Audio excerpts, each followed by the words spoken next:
Ooh, thank you for bringing this up because I've been wanting to talk about this for a while now.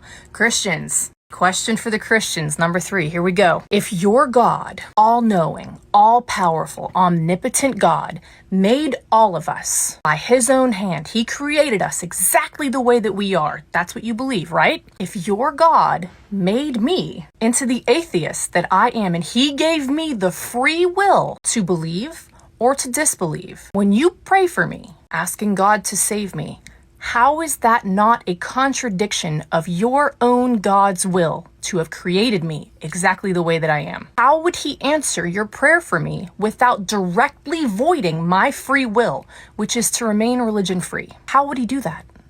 How is your prayer not a complete waste of your and his time? Because he can't answer your prayer. He can't void my free will that he's given me.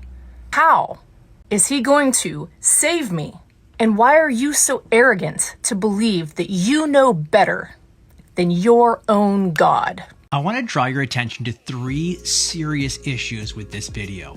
First, this video starts with a straw man. A straw man fallacy is when you misrepresent a view in order to refute it. It's easier to knock over a straw man than a real man. Well, what's the straw man here? She says he created us exactly the way we are. That's what you believe, right? Wrong. This is not the Christian view. Christians believe God made the first parents, but then something happened. We call it the fall. The world isn't the way God originally made it. Adam and Eve broke the world, and it's been broken ever since. That includes our beliefs and our behavior. That's the Christian view. So no, God didn't make you into an atheist you are today. On the contrary, God says his existence is clearly seen, being understood through what has been made.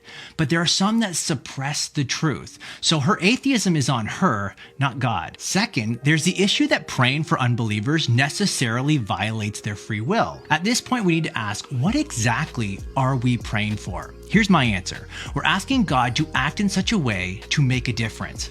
Now, this no more violates free will for God to draw unbelievers than it violates free will for me to woo my wife into a relationship. I didn't force her to marry me against her will, so then why'd she marry me? Well, I wooed her. I made myself appealing, now I had hair back then, so that she would like me and eventually fall in love with me. Call it wooing or drawing or attracting or persuading or whatever, but I acted in such a way to help create a relationship without violating her free will. And if I can do it, then God can do it. When I pray, I'm asking God to do that. Third, she claims it's arrogant to ask God to save unbelievers because it goes against God's will. Ironically, it's God's will for us to pray for the salvation of the lost.